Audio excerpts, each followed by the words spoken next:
Hello बच्चों आपका हमारे यूट्यूब चैनल दीपक सर क्लासेस में स्वागत है। बच्चों आज की क्लास में चैप्टर 8 यानी ट्रिग्नोमेट्री चैप्टर काफ़ी इंपॉर्टेंट चैप्टर है। इसका इंट्रोडक्शन स्टार्ट करेंगे। आपको पता है जैसे कि कोई भी चैप्टर मैं स्टार्ट करता हूँ तो सबसे पहले उस चैप्टर की बेसिक्स जो होती हैं, है ना, उसका जो इंट्रोडक्शन है वो सब मैं आपको बताता हूँ। ठीक है, तो देखो समझना ट्रिग्नोमेट्री में क्या क्या चीज़ों की बात होगी समझना। देखो ट्रिग्नोमेट्री में जो भी चीज़ें बात होगी वो एक राइट ट्रायंगल की बात होगी। समझ में आया? एक राइट ट्रायंगल की बात होगी, ध्यान रखना। ये सीधा है, ठीक है, राइट ट्रायंगल, ये राइट ट्रायंगल की बात होगी। जैसे यहाँ पे b b equal to 90 degree है। अच्छा, जैसे आपको पता था कि जैसे पाइथागोरस पढ़ी थी आपने, आपको याद होगी। जैसे मान के चलो ये 2 है, ये 3 और AC निकालनी हो तो 90 के सामने जो साइड होती थी, 90 के जो अपोजिट, समझ गए, उसे हाइपोटेनस कहते थे, जो कि सबसे लॉन्गेस्ट साइड होती थी, है ना। और एक किसी को बेस कह दो और एक किसी को परपेंडिकुलर कह दो, आप किसी को भी कह सकते हो। समझ में आया? तो मान के चलो ये बेस हो गया और ये वाली साइड परपेंडिकुलर हो गई। ठीक, ये भी बेस हो सकता है, ऐसा कुछ नहीं है। ठीक है। अच्छा, पाइथागोरस थ्योरम में पता होगी 90 के सामने जो साइड होती है यानी हाइपोटेनस, इस साइड की लेंथ का स्क्वायर बची हुई दो साइड की लेंथ के स्क्वायर के सम के इक्वल।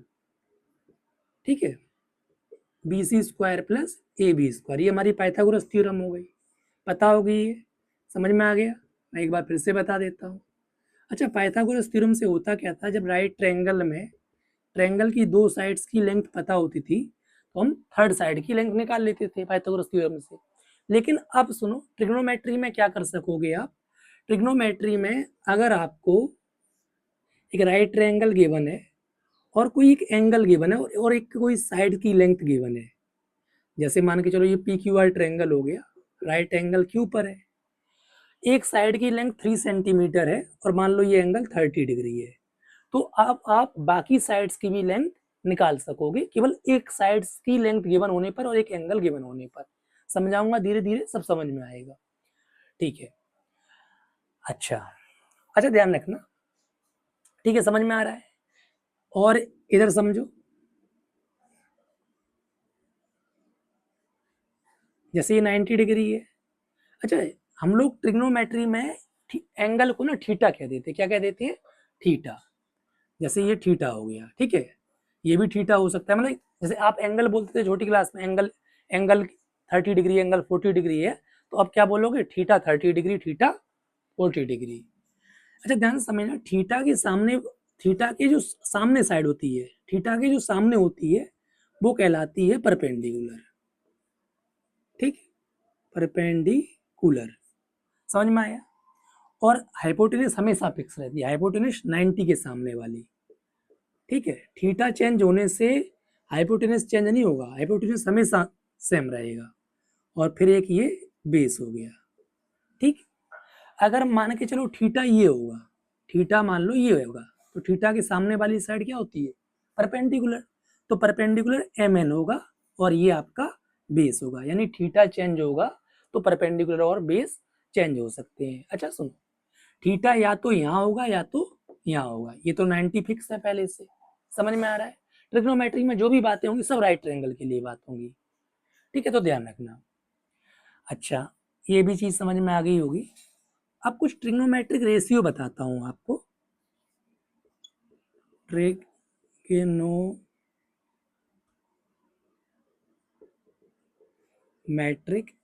रेशियोज, देखो sign theta, cos theta, tan theta, cosec theta, sec theta, tan theta का इन सब ये रेसिप्रोकल है, ध्यान रखना। साइन का उल्टा कॉसेक, कॉस थीटा का सेक थीटा, टेन थीटा का कॉट थीटा, या ये भी कह सकते हो कॉट थीटा का reciprocal tan theta, sec theta का रेसिप्रोकल कॉस थीटा, एक दूसरे के रेसिप्रोकल है। ठीक है, समझ में आ रहा है? चलो, अच्छा, साइन थीटा होता है P/H, sine theta P/H, cos theta B/H, tan theta P/B। ये P क्या है? Perpendicular, H hypotenuse, base hypotenuse perpendicular base. तो समझ में आ गया, साइन थीटा होता है हमारा पी बाई एच यानी परपेंडिकुलर अपॉन हाइपोटेनियस। साइन थीटा का उल्टा क्या है, कोसेक थीटा। तो कोसेक थीटा उल्टा हो जाएगा, जब साइन थीटा का उल्टा कोसेक थीटा है तो रेशियो भी उल्टी हो जाएंगे, तो cosec theta h by p होगा। समझ में आ गया, ऐसी sec theta h by b होगा। अच्छा, इसको याद करने की बहुत प्यारी सी ट्रिक है। ट्रिक क्या है, पापा बीड़ी पीऊंगा, हाँ हाँ बेटा। समझ में आया, तो पापा कह रहे बेटा तू पी, कोई दिक्कत नहीं है, ठीक है, समझ में आया। या दूसरी ट्रिक ये भी है, पंडित बद्री प्रसाद हर हर बोले। समझ में आ रहा है, ये भी ट्रिक है। अब जैसे याद रखना चाहो या तो ठीक, और धीरे धीरे आपको ऐसे ही याद हो जाएंगे, sine theta p by h, cos theta b by h, tan theta p by b, सारी चीजें धीरे धीरे आपको याद हो जाएंगी, ठीक है। तो ऐसे आप अदर ट्रिग्नोमेट्रिक रेशियो भी लिख सकते हो, जैसे मैंने sine theta p by h लिखा है ना, आप cos theta b by h लिख सकते हो, tan theta p by b लिख सकते हो। समझ में आ गया, ठीक है। अच्छा देखो, साइन थीटा का रेसिप्रोकल कोसेक थीटा है, तो हम लिख सकते हैं sine theta is equal to 1 upon cosec theta. किसी के रेसिप्रोकल को 1 अपॉन करके ही तो लिखते हैं। समझ में आ गया, ऐसे ही कॉस थीटा को लिख सकेंगे cos theta equal to one by sec theta. समझ में आया। अच्छा, एक चीज और यहां से समझो, ध्यान समझना, जब इसको और इसको मल्टीप्लाई करोगे तो 1 आएगा कि नहीं आएगा। तो हमेशा याद रखना, कोई भी ट्रिग्नोमेट्रिक रेशियो और उस ट्रिग्नोमेट्रिक रेशियो और उसका रेसिप्रोकल, उनका मल्टीप्लाई 1 आता है। Sine theta into cosec theta 1 ही हो जाएगा। ये काम आएगा जब आप क्वेश्चंस करोगे एक्सरसाइज में, तब ये सारी चीजें काम आएंगी, ठीक है। तो अभी इंट्रोडक्शन में चीजें समझ लो, ठीक है, समझ में आ रहा है। अच्छा अच्छा, तो फिर ये किस काम आएगा साइन थीटा, ये जो मैंने बताया है ट्रिग्नोमेट्रिक रेशियो किस काम आएगा, चलो मैं बताता हूँ, ठीक है। जैसे यही मैं, एक मिनट रुक जाओ, जैसे हमने यही क्वेश्चन लिया, ठीक है, ये क्वेश्चन नंबर 1 कह देता हूँ। अब इसको सॉल्व कर रहा हूँ, इधर कर रहा हूँ सॉल्व, ठीक। जैसे समझना, इसमें एक थीटा दे रखा है और आपको एक साइड की लेंथ दे रखी है, ठीक है। अब मान के चलो आपको बाकी दो बची हुई साइड्स की लेंथ निकालनी है। तो देखो, थीटा के सामने ये परपेंडिकुलर है, परपेंडिकुलर है, और ये क्या होगा, हो जाएगा, ये बेस हो जाएगा। तो मैं काम क्या करता हूँ, आपको परपेंडिकुलर दिया है और बेस निकालना है, तो पी बाई बी लगा लो, पी बाई बी का लगा लो, ठीक। रेशियो तो टेन थीटा होता है पी बाई बी। समझ में आ रहा है, टेन थीटा क्या होता है, p by b. Perpendicular given है और बेस निकालना है, और थीटा पता है आपको, tan theta p by b यानी मैं शॉर्ट 3/QR। अच्छा, थीटा की वैल्यू क्या है, 30 है, ठीक। थीटा की वैल्यू क्या है, 30 है। टेन 30 की वैल्यू होती है, ठीक है, टेन 30 होता है 1/√3, टेन 30 1/√3। तो क्यू आर हो जाएगा 3√3, जब मल्टीप्लाई करोगे ना क्यू आर का 3√3, तो क्यू आर आपका आ गया 3√3। ये अलग से हमने निकाला है, ठीक, समझ में आ रहा है। अच्छा, अब एक साइड और बची, आप सोच रहे हो कि हम सर पाइथागोरस से भी तो निकाल सकते हैं। हाँ, निकाल सकते हो आप पाइथागोरस से, लेकिन ट्रिग्नोमेट्रिक रेशियो का यूज करके निकाल लो। क्यों करोगे पाइथागोरस का यूज, एक बार देख लो। इस सबको मैं अरेंज कर रहा हूँ, क्योंकि जगह नहीं है, ठीक। अब समझो, इसी को यहाँ कंटिन्यू करते हैं। अब मुझे पी आर निकालना है और मुझे परपेंडिकुलर और बेस गिवन है। तो मैं चाहूं तो ध्यान समझो, यानी ये हाइपोटेन्यूस है, कोई भी एक ऐसा रेशियो लगाओ जिसमें हाइपोटेन्यूस आती हो और या तो परपेंडिकुलर आता हो या तो बेस आता हो, क्योंकि दोनों की वैल्यू पता है हमें। समझ में आया, ठीक है। तो मैं लगा लेता हूँ साइन का, लगा लेता हूँ साइन 30, ठीक। साइन 30 पी बाई एच होता है, इसके हिसाब से परपेंडिकुलर क्या हो जाएगा, पी क्यू। हाइपोटेन्यूस क्या हो जाएगा, हाइपोटेन्यूस पी आर। थीटा के सामने क्या होता है, परपेंडिकुलर होता है। साइन 30 होता है साइन 30 हाफ होता है, ठीक है। पी क्यू की वैल्यू 3 और पी आर हमें निकालना है, तो पी आर आपका आ जाएगा 6 सेंटीमीटर, अगर ये सेंटीमीटर में गिवन है। अच्छा, ये जो वैल्यूज है साइन 30, कॉस 30, टेन 30, ये सब आपको अभी मैं बता दूंगा, ठीक है। तो ज़्यादा परेशान मत हो, इनकी टेबल है, वो टेबल आपको याद करनी पड़ेगी, उस टेबल को भी याद करने की ट्रिक बता दूंगा, ठीक है। एक बार ये सभी चीज़ें देख लो, है ना। हाँ, मैं इसको इरेज करने जा रहा हूँ, फिर हम आगे बढ़ते हैं।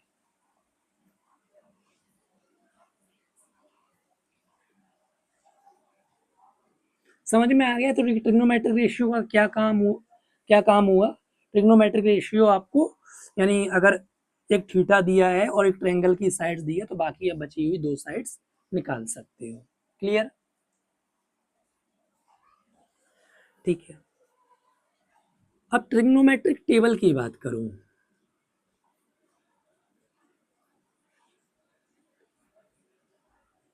तो ट्रिग्नोमेट्रिक टेबल की बात करूं तो इसमें जो थीटा की जो वैल्यू होती है ना, 0,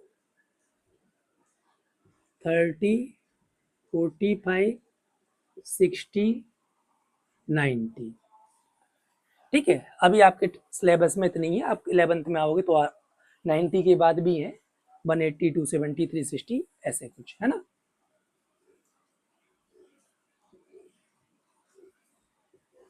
ठीक,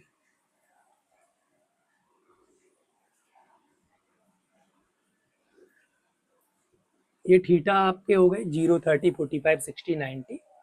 अब यहाँ पे मैं साइन, ये ट्रिग्नोमेट्रिक रेशियो है, sine theta, cos theta, tan theta, cosec theta, देखो ऐसे लिखना है, sine cos tan cosec sec cot, तो इसको भी इधर इरेज कर दे रहे हैं, cosec sec theta, cosec sec और कॉट थीटा, ठीक है। चल, अभी मैं बताऊंगा बहुत इजी वे में ये टेबल पूरी कैसे बनानी है, क्या क्या रूल्स है इसे बनाने के, ठीक है। इधर साइड में फिर अभी जो लिखा था वो लिख देता हूँ, या ऊपर ही लिख दे रहा हूँ, इधर लिख दे रहा हूँ शॉर्ट, छोटा छोटा, sine theta, cos theta, tan theta, cot theta, sec theta और कोसेक थीटा, ये पी बाई एच, ये बी बाई एच, ये p by b, tan theta, ठीक है। अच्छा देखो, पहली तो आपको समझना, ये साइन की जो डिफरेंट डिफरेंट एंगल पे वैल्यू है वो आपको याद करनी पड़ेगी, ठीक है। पहली वाली लाइन याद रखना,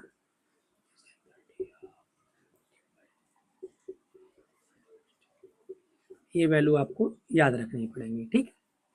अच्छा समझो, याद रखना, देखो साइन का दोस्त कॉस है, ठीक, टेन का दोस्त कॉट है, ठीक है, समझ रहे हो, और सेक का दोस्त कॉसेक है, ये आपस में इनकी फ्रेंडशिप है, ठीक है। साइन का कॉस, टेन का कॉट, सेक का कॉसेक, ठीक है। अब कहोगे इसका क्या काम है, देखो सुनो मेरी बात, साइन का दोस्त कॉस है, तो करना क्या है आपको, कॉस की पीछे से जो जो वैल्यू है यहाँ लिखते चलो, 1√3/2, 1/√2, 1/2, 0, ठीक। अच्छा, अच्छा टेन थीटा जो होता है, एक और फॉर्मूला बताऊं, टेन थीटा होता है sine theta by cos theta, ये याद रखना, टेन एक फॉर्मूला है, ten theta sine theta by cos theta. अच्छा, टेन का उल्टा कॉट होता है, टेन का उल्टा कॉट होता है, तो कॉट थीटा क्या हो जाएगा, तो इसका उल्टा हो जाएगा, यानी cos theta by sine theta.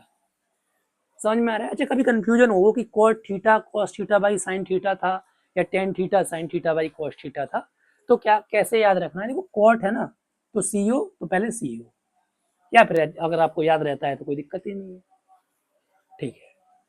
तो साइन बाई कॉस जो होता है, साइन बाई कॉस टेन होता है, तो यानी इन टेन थीटा निकालने के लिए हम इनको डिवाइड करेंगे, समझ में आ रहा है, ये 0 आएगा, ये डेनोमीटर से डेनोमीटर कट जाएगा, या 1 बचा, 1/√3। समझ में आ रहा है? ये √2 कट गया, 1 बचा, 2 से 2 कट गया, डेनोमीटर से डेनोमीटर, ठीक है, ये नॉट डिफाइन हो जाएगा, है ना। समथिंग बाई जीरो क्या होता है? Not define. 1/0 not define. अच्छा, 10 का दोस्त क्या था? कॉट था। जो दोस्त होते हैं ना, जब जैसे साइन का दोस्त कॉस था, तो दोस्ती वाले केस में क्या होता है, आपको पीछे से लिखना होता है ना। तो ये पीछे से लिखना है।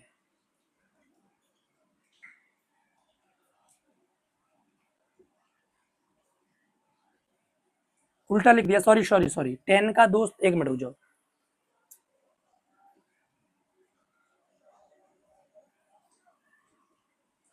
10 का दोस्त कॉट है ना, तो कॉट वाले में लिखेंगे। समझ में आ रहा है? कॉट वाले में लिखेंगे रेसिप्रोकल।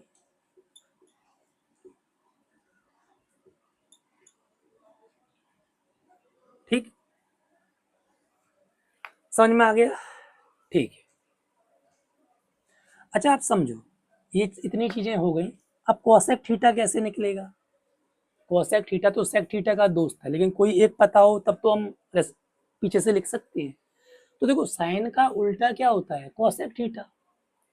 साइन का उल्टा कोसेक थीटा होता है, यानी जो साइन की वैल्यू आई है उसको रेसिप्रोकल करते चलो, तो वहां से कोसेक थीटा की वैल्यू आ जाएंगी। ठीक है, जीरो, देखो 0/1 है, तो 1/0 हो जाएगा इसका रेसिप्रोकल, और 1/0 क्या होता है? Not define. ठीक है, समझ में आ रहा है? इसका रेसिप्रोकल करोगे 2, ये √2 ठीक है, और ये 1 है, तो 1/1 का रेसिप्रोकल तो 1 ही होगा। समझ में आ गया? अब कोसेक थीटा पता लग गया आपको। अब सेक थीटा के लिए क्या करोगे? पीछे से लिख दोगे, है ना। जब जो दोस्ती होती है जिस केस में, वहां पे पीछे से लिखना है। ठीक है, सेक थीटा ना, सेक थीटा, ठीक है।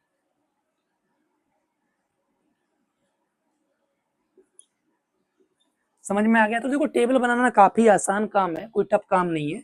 कुल मिलाकर ये है कि पहले आपको साइन थीटा की वैल्यू याद होनी चाहिए, साइन की अलग अलग एंगल पर वैल्यू याद हो। ठीक है, फिर आप बना सकते हो इजीली। एक बार शॉर्ट में फिर से समझा देता हूँ। साइन का दोस्त कॉस है, 10 का कोट है, सेक का कोसेक है। साइन पता लग गया, कॉस के लिए पीछे से लिख दो। ठीक, अब टेन थीटा कैसे निकाला था? Sign theta by cos theta होता है, दोनों को डिवाइड करके निकाल लिया।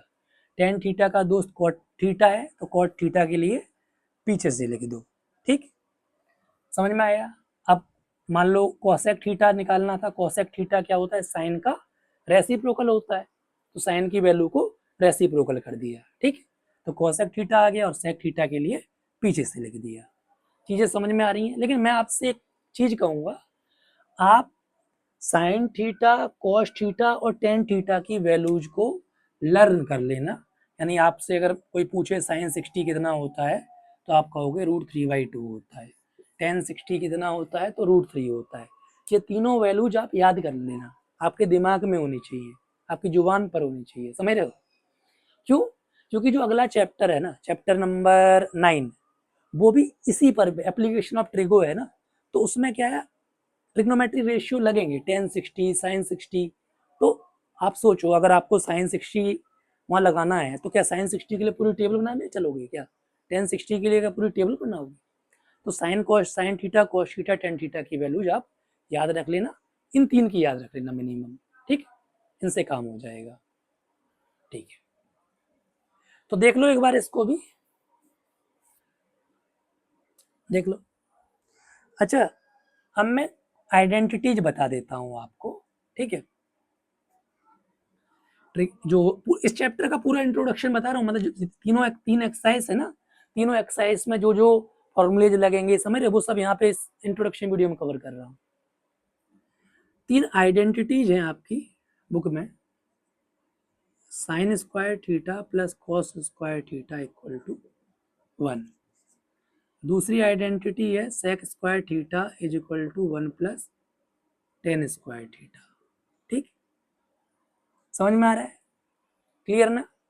और थर्ड आइडेंटिटी है cosec square theta is equal to 1 plus cot square theta. हो सकता है आपकी बुक में ऐसे लिखा हो cosec square theta minus cot square theta equal to 1, एक ही बात है वो। तो मैंने इस तरीके से याद कर रखी है, तो आप चाहो तो ऐसे याद रख लो या फिर जैसे बुक में दिया वैसे याद कर लो, ठीक है।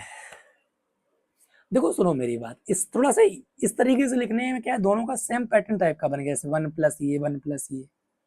अब मुझे बहुत से बच्चे भूल जाते हैं कि sec square theta 1 plus tan square theta था या 1 प्लस कॉटेक स्क्वायर थीटा था, यानी कॉट स्क्वायर थीटा। तो उसकी ट्रिक्स ही बताता हूँ। सीता सीता तो सेक स्क्वायर थीटा क्या होगा, 1 plus tan square theta, clear. अब कोसेक स्क्वायर थीटा क्या होगा, 1 प्लस, यहाँ सीओ है, सीओ से रिलेटेड क्या होगा, कॉट होगा। समझ में आ गया। कुल मिला के आपको ये सभी चीजें याद रखनी है, ठीक है। इस चैप्टर में बस इतना ही था, ठीक है। अच्छा, याद करने की क्या क्या चीजें समझना, ये तीनों ट्रिग्नोमेट्रिक आइडेंटिटी याद रखना, ठीक। इस टेबल को बनाना आना चाहिए आपको, ठीक है। और साइन कॉस टेन की वैल्यूज याद हो, ठीक। और ये भी चीज याद हो कि साइन का उल्टा क्या होता है, sine theta p by h होता है, cos theta b by h होता है, ये सारी चीजें आपको याद हो, ठीक है। देख लो, फिर हम एक्सरसाइज करते हैं।